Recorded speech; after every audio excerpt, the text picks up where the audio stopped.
It's Tuesday, December 17th, 2019, and this is the Pro and the Con Show, and I am your host, Michael James Ott, as my fabulous graphic says. Now, the purpose of the show is encourage us to be better citizens, focus on the facts, the who, the what, the where, and the when, and be aware of all the bias that's out there. And I've been covering other aspects of, different from that bias for the last several shows. And today there's a great opportunity because Mr. Trump wrote, who's President of the United States, wrote a letter to Nancy Pelosi, who is the Speaker of the House of Representatives. And let's see how these, there are 5 different information streams that I look at from left to right. So left, Huffington Post, a little bit less left, CNN, mostly in the middle, NPR, right is Fox News, and very right, Breitbart. So there we go. Okay. Now, let's see. So this is one of these things where it's big enough news and recent news. It just happened a couple of hours ago that this the existence of this letter became known, and so let's have a look, shall we? Okay, so on Huffington Post, look at this. As you might expect, Huffington Post being very left-leaning. Bonkers, 6-page Trump screed to Pelosi. So substitute the word screed for letter. That's Huffington Post editorial staff. Okay, then we go to CNN. And CNN has a couple of titles here. So one is Trump sends scorching letter to Pelosi. And right next to it is McConnell on impeachment. I'm not an impartial juror. Okay, that's some of the more left-leaning information sources are pushing the point that the senators, this being a trial, the senators themselves being jurors in that trial, they should be open at the start of the trial to whatever outcome comes from the evidence. But this is a political thing, and so they're lighting up early. Now, let's look at NPR. So NPR leads actually with Mr. McConnell's statement, I'm not impartial, and then interestingly enough, you see that right below that? It says, read, President Trump sends Pelosi letter protesting partisan impeachment crusade. Read it. What a novel idea. Actually read the document which everyone is talking about. I'm going to do that. Not on the show, but right after the show, I'm going to actually read that. And I would strongly encourage you to, right? Because the letter is factual. It is the fact that it exists, and it was penned by Mr. Trump, and it says whatever it says.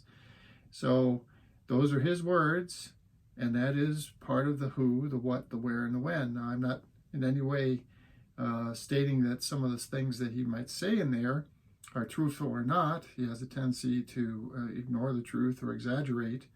But the fact, and it is a fact, he wrote the letter, and he sent the letter, and those are his words. And those are the facts, okay? The fact is that it's his words. And Fox News has Trump unloads.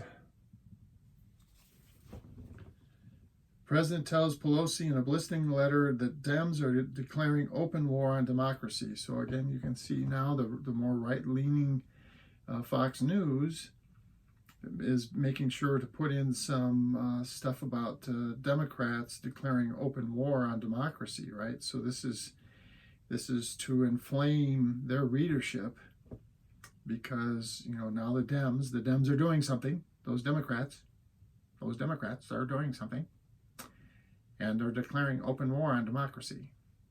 Okay, and then we go to Breitbart, and Breitbart's headline says, Trump sends historic impeachment takedown letter to Nancy Pelosi. And in it, he says, and they picked out the part that they wanted to emphasize, threatens to destroy that which our founders pledged their very lives to build. So there you can see the real bias, playing out across the different information sources. And again, I carefully use that word choice, information source, because all of these folks say, they say they're the news, and other than NPR, which mostly just reports the news and doesn't have all the vitriol around it and the opinion, doesn't say, this is historic or not, or whatever, or it's not a takedown, it's not a bonkers, it's not a screed, it's a 6-page letter. And here it is to read, you see? And in this period of time, you and I are especially required, if we're going to be good citizens of this nation, we're required to spend some extra time ferreting out the truth. And the truth is simple, factual stuff. Who, what, where, when, and anything beyond that. Anytime someone says the words, what do you think? What do you think this means? What do you think it means to the election? What do you think it means to Democrats? What do you think it means to Republicans? What do you think it means to the voters in Wisconsin? Any of that stuff is just opinion and prognostication, and very much in alignment with the intent of the source. Okay, so Breitbart, when they put out that information, that the prognostication, the opinion, their intent is to support so-called conservative values, but to support Mr. Trump. And on the other side of the spectrum, Huffington Post, when they put out what they put out, it's their intent to, just like the other ones, to energize the people that read so more left-leaning, more liberal-leaning people, energize them in their so-called resistance to Mr. Trump and the conservative viewpoint. Okay? So now I'm not going to actually read the letter in its entirety here, but let's just, okay, so I'm on NPR now, and I'm looking through here.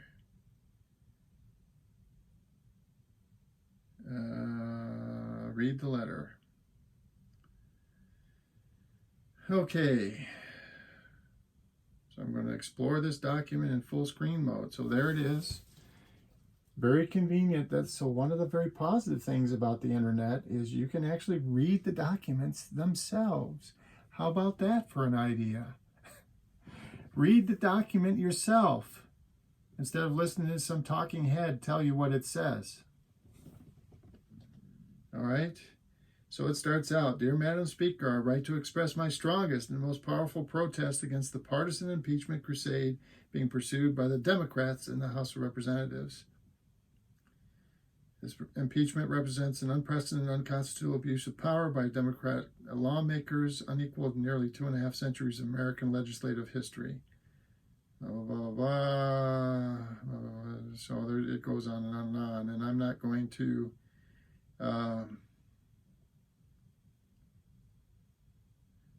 read through all this.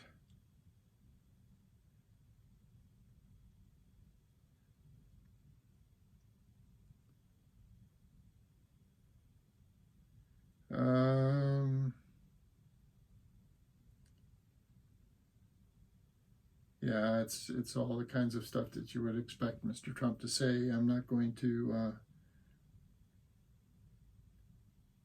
and he does take the time. So this is both a rebuttal or a strong protest against the impeachment process, but also an opportunity for him to campaign. So now there's some paragraphs here.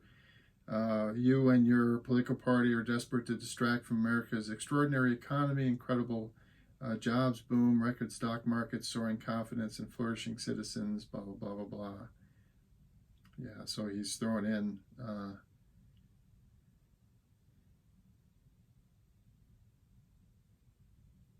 he's throwing in a lot of his normal campaign talking points at this point.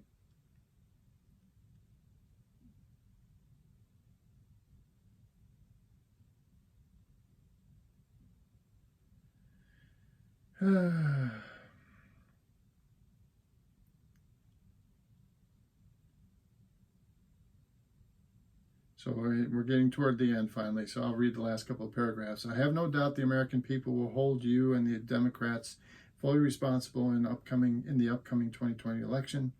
They will not soon forgive your perversion of justice and abuse of power. This is far too much that needs to be done to improve. There is far too much that needs to be done to improve the lives of our citizens. It's time for you and the highly partisan Democrats in Congress to immediately cease this impeachment fantasy and get back to the work of the American people. While I have no expectation you would do so, I write this letter to you for the purpose of history and to put my thoughts on a permanent and indelible record.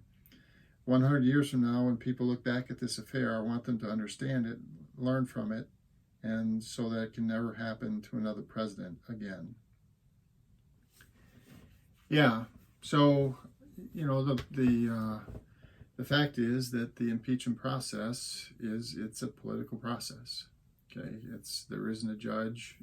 Well, there is in a sort, but it basically, these high crimes and misdemeanors are defined by the people. The people who wrote the Constitution and intentionally left that term not very well defined, although from what I understand, historians had tell me that back in the day it had certain connotations to it. But they certainly, if they wanted to, they could have been very specific about what constitutes a high crime and misdemeanor, and they did not. They left the language very short and general. And so the intent here is that somebody is in the office of president, which is the singular most powerful office in our government, and the people want to get him out of there for whatever reason. They can charge him with high crimes and misdemeanors, and out it goes. And so the real interesting part about this, 100 years from now, I won't be around. Some of you might, actually, if you're quite young and watching this. Medicine might have evolved by then, progressed by then, that you might actually know about this 100 years from now. But it'd be interesting 100 years from now, when people do look back at this, how they view the attempt by Mr. Trump to get the government or the president of Ukraine to publicly announce investigations into Mr. Trump's political rivals. I mean, that in the end is exactly what happened. The question is that okay or not? And the country is fairly well split on it. I think the last poll I saw said roughly 65 or 70% of people think it's wrong, which implies that like 30% think it's fine. And but only 50% of the people, so there's another 20%, 15 or 20% that think it's wrong, but not impeachable and should not be removed from office. And there's roughly half of us, plus minus, in this nation who think that it's wrong, and it's sufficiently wrong that the president should be removed from his office for it. So there you are. And mostly along very partisan lines.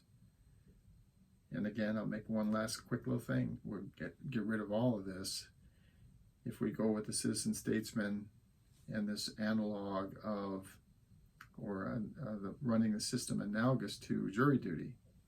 Okay, and I won't go into it any further than that, but watch the videos before or after this, and you'll fully understand exactly what I'm talking about.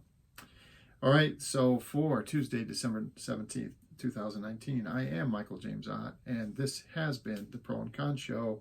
And until the next show, bye for now.